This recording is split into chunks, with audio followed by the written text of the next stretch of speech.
Hello guys, welcome back to my channel. Welcome back to one more vlog. ఇవాళ ఏం చేస్తున్నా అంటే నేను హెయిర్ ఆయిల్ అయితే ప్రిపేర్ చేస్తున్నా. మేమైతే ఒక 2-3 ఇయర్స్ నుంచి అయితే ఇంట్లోనే హెయిర్ ఆయిల్ ఇలా ప్రిపేర్ చేసుకొని అయితే యూస్ చేస్తున్నాం. రిజల్ట్ అయితే చాలా అంటే చాలా బాగుంటుంది.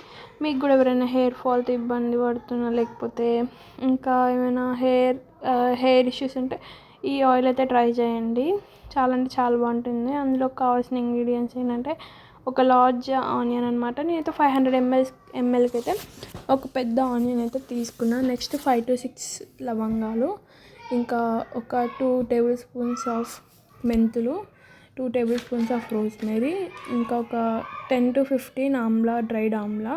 మీ దగ్గర ఫ్రెష్ ఉంటే అది కూడా తీసుకోండి. అండ్ కర్రీ లీవ్స్, ఇంకా షికాకాయ్. ఇంకా ఏమేసి అందులో అంటే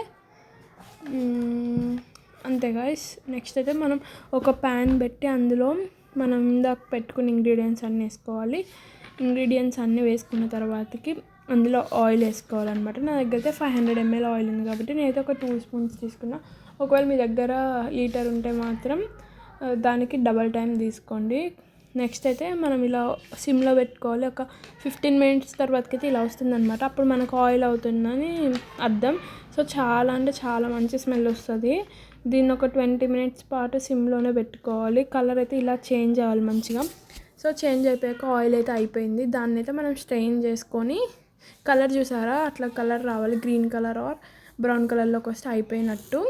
సో దాన్ని స్ట్రెయిన్ చేసుకొని ఒక గ్లాస్ బాటిల్ అయితే స్టోర్ చేసుకుని, మీరు దేంట్లో అయినా స్టోర్ చేసుకోవచ్చు. అప్ టు 6 months వరకు అయితే మంచి స్టోర్ అవుతుంది. So thanks for watching. Bye guys, follow for more.